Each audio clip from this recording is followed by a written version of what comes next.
Last Saturday, Bleacher Report released their top 100 players for the season. The top 10 players are Chris Middleton, Jimmy Butler, Anthony Davis, Damian Lillard, Nikola Jokic, Luka Doncic, James Harden, Kawhi Leonard, LeBron James, and Giannis Antetokounmpo. These have mixed opinions from other analysts, and they think that some players are a bit hyped up. So for you, who is underrated and who is overrated on the top 100 list? Well, I got two people for overrated and I got two people for underrated. For overrated, I got number 10, Chris Middleton, and number 14, Karl-Anthony Towns. And for underrated, I have number 99, TJ Warren, and number 87, Hassan Whiteside. Let's go ahead and start with the overrated. Let's start with Middleton. Middleton, I really can't believe Bleacher Report rated him as the number 10 player this season. And I do realize that, and just to put it out there, I do realize that all these rankings do depend solely on this specific season. So just wanted to throw that out there. And in real life, I do think Chris Middleton is underrated, but Bleacher Report, I guess Bleacher Report realized that and decided to overrate him for a change, because let's praise him for a second. He's a great second option to Giannis because he can do so many things that complement Giannis's games. He can shoot, he can drive, he can hit mid-range, and he's very good as a playmaker off the pick and roll whenever he has the ball in his hands. But even though he is good in all these aspects and he's a great number two to Giannis for the best team in the league record-wise, he didn't do good enough to surpass people like Joel Embiid, who's number 12, and Jason Tatum, who was number 11. I do think that he's a top 20 player, but not the top 10 player. And for Carnes, he finished number 14, 2 spots behind Joel Embiid, but I think he doesn't deserve the number 14 spot. And let's look at his offense he had this past season. He had a great offensive season as usual, and that we're accustomed to seeing that from him every single year. He had 26 points per game, 11 rebounds per game, and he got better as a passer with 4 assists per game. And he made 3 threes per game on 41% shooting from outside, which is a lot better than most point guards. And he shot 51% from 51% from the field. So he did very good on offense. But just like he's had in past years, I have 2 problems with how he's played this year. Although he's improving, he still doesn't give consistent effort on defense. And the block a game that he averages, it kind of tricks you into thinking that he actually does play defense, but he doesn't really give consistent effort on the defensive side, and he doesn't lead his team to wins. And I can prove that right here by saying the Timberwolves are tied for the highest chance for the number 1 overall pick, which means that they were one of the 3 worst teams record-wise this past season. And until he fixes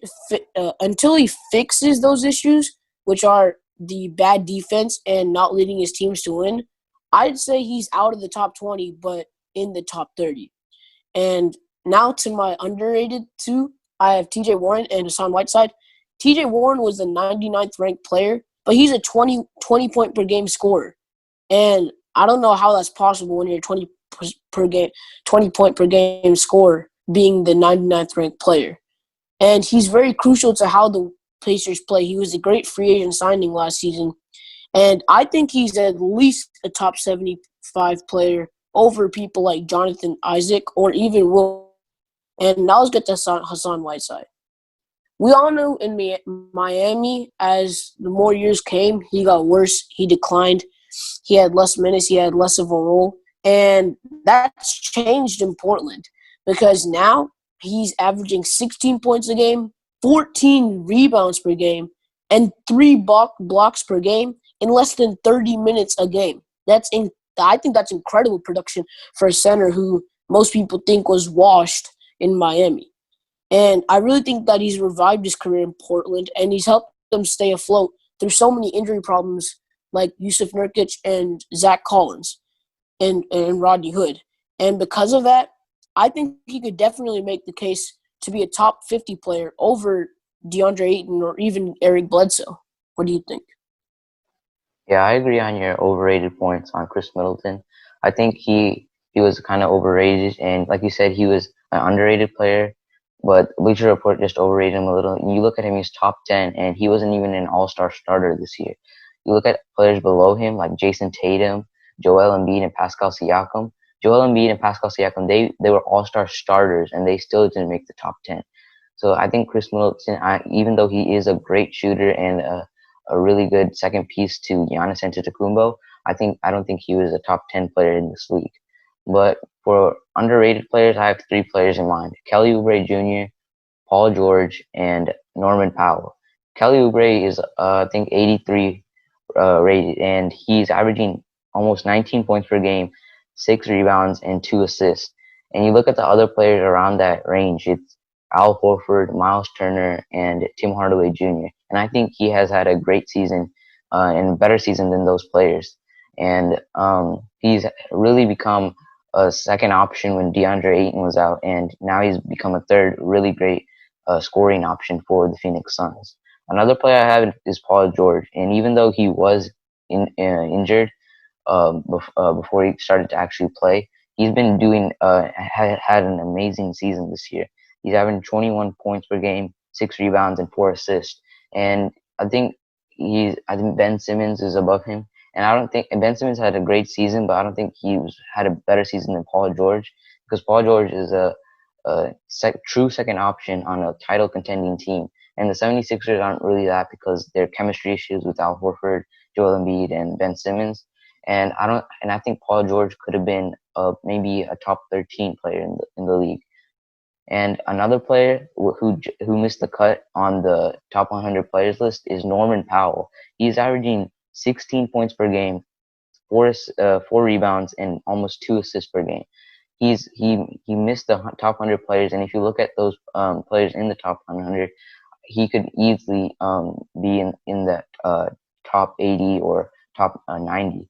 I think he is a great player for the Toronto Raptors and really stepped up his game since Kawhi Leonard left. Well, I'm going to agree with you with Kelly and Norman Powell. I do think Kelly Oubre Jr. is underrated for sure on this list, but I didn't want to mention him because he does have the same points like TJ Warren. He's a small forward who can score, defend. He's athletic. He can do a lot of things for his team as a second or third option. And Norman Powell, I also agree with. I mean, they put Dante DiVincenzo over him as the 100th player, so that's kind of questionable. Yeah, I definitely think that's questionable because Norman Powell stepped up so much over the course of his career with Kawhi Leonard leaving last year. But Paul George, I'm going to have to disagree with you. And he's only played 42 games this year, and they've played around – so he's missed around 20 games, and 15 to 20 games. And I think that's a problem because I do understand why Ben Simmons is rated over him. And that's because this is specifically about this season. And Paul George, if we're talking about the MVP Paul George from last season, for sure he's a top 10 player. But the Paul George that we saw this year had a lot of injury problems and things like that. And that's why that he was rated below Ben Simmons. And Ben Simmons, he's kind of a dark horse candidate to win Defensive Player of the Year. He was leading the league in steals, one of the top block leaders. He's been doing a lot of things for that team. Facilitating. Now that they moved him to power forward, Brett Brown, the coach, moved him to power forward. We'll see how that fits into his game. But he's been doing a lot of things for that Philadelphia 76er team, and I think that's why he's rated over Paul George, who hasn't stepped up this year compared to last year because of his injuries. Yeah, I see your point there. But like I mentioned before, this has mixed reviews from other analysts, and some players should be ranked higher than others. So who do you think was left out of the top 20? I'm going to have to go with number 21 and number 22, Bradley Beal and Russell Westbrook, respectively. And that's because past number 24, which is Kemba Walker, and number 23, which is Trae Young, there's really no one who can make a case for being in the top 20 because number 25 is Drew Holiday, and he's not a top 20 player. Everyone behind him, I don't think, is a top 20 player. So I'm going to go ahead and explain why I think Russell Westbrook and Bradley Beal are the two that got snubbed. Russell Westbrook, he did have a bad start to the season, but he picked it up in the second half. Starting from January 1st, he's been averaging 30 points and 6 assists a game because he's been able to attack the rim so ferociously. And because of that, that's really helped his game. And this is probably the beginning of the year is probably the best stretch that he's had in his entire career, aside from that 2017 where he averaged that triple-double per game for the first season. And the case is even stronger for Bradley Beal. That's why he was ranked ahead of Russell Westbrook. Bradley Beal averaged 30 points and 6 assists for the whole season. And this was with most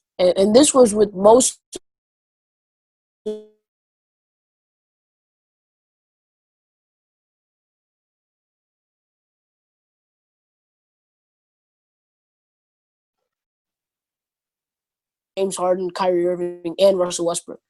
And although he had a great year, the team didn't do very good, besides making the ninth seed, but they didn't do very good record-wise. And I think that's why his season basically went unnoticed compared to the top 20. Now, two players I would slide down or out are from the top 20 are Karl Anthony Towns and Kyrie Irving. I don't know why they ranked Kyrie Irving as the 19th player because he only played 20 games this season. Although he did have very good games this season, like his 50-point debut for the Nets in their first game of the season, he only played 20 games, and it's kind of questionable to see how Bradley Beal's plays almost every game this season that Kyrie Irving could rank ahead of him. And the Brooklyn Nets have actually done better with Kyrie Irving out. Now, I already said Karl Anthony Towns' problems, and because of that, I think that he should move down 9 or 10 spots to make room for one of either Russell Westbrook or Bradley Beal. Yeah, I completely agree with all your points, and I had the same points actually. I think Bradley Beal, even though he's 21, I think you should have put him in the top 20. He was averaging 37.5 points per game in his last 10 games before the NBA season got shut down. And that shows you how much of a dominant player he was. And he led the team to the ninth seed, even with a team that wasn't so good. And you look at Russell Westbrook, he is another player who stepped up his game. He hasn't been taking a lot of threes because now he has 3-point shooters around him, Eric Gordon and James Harden and Daniel House. So he does what he does best is to drive to the basket, and he's been really good at that. And he's stepped up the Rockets game, and hopefully they can make a deep run in the playoffs.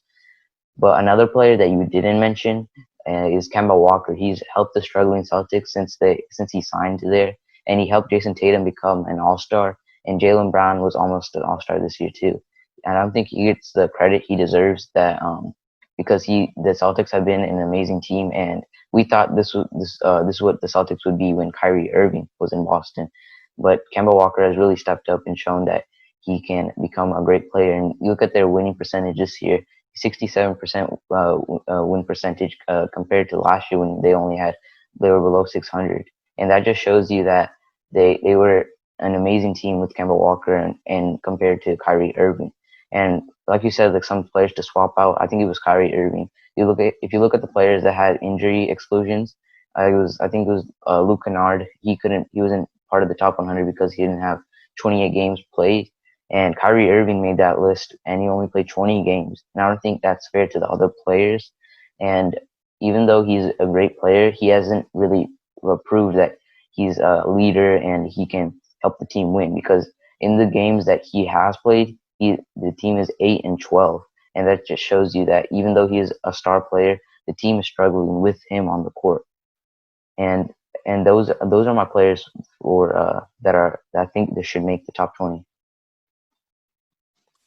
I mean, Kemba Walker, but who do you think he should replace? Because I think the priority goes to Russell Westbrook or Bradley Beal, whoever replaces. If there's more than two people that you would that you can replace from the top 20, then I'd agree with you.